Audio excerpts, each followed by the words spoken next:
मैथिली आ भोजपुरी के सबसे नीक चैनल एपी प्रोडक्शन दरभंगा के एखनई लाल बटन दबाकर सब्सक्राइब करू और घंटी के निशान बटन के जरूर दबाओ ताकि नव नव ऑडियो आ वीडियो अहाँ सब लग तुरंत पहुंच सके।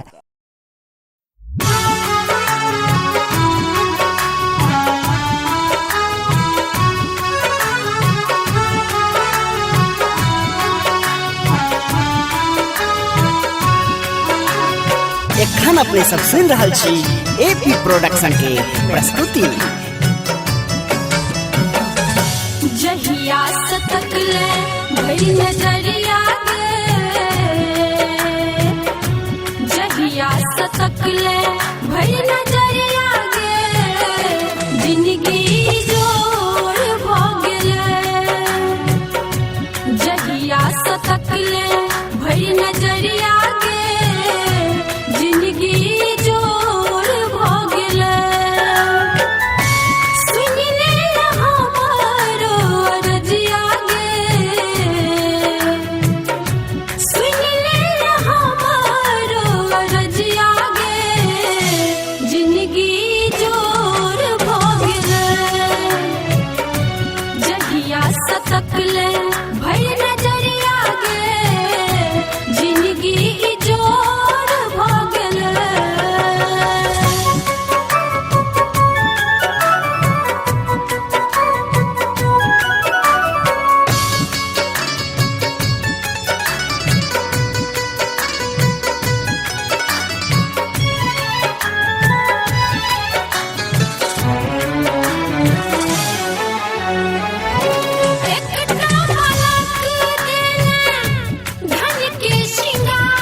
सतकले भरी नजरिया गे जिंदगी जोड़ भगले सुन ले हमारो रजिया गे सुन ले हमारो रजिया गे जिंदगी जोड़ भगले जहिया सतकले भरी नजरिया गे जिंदगी जोड़ भगले जहिया सतकले भरी नजरिया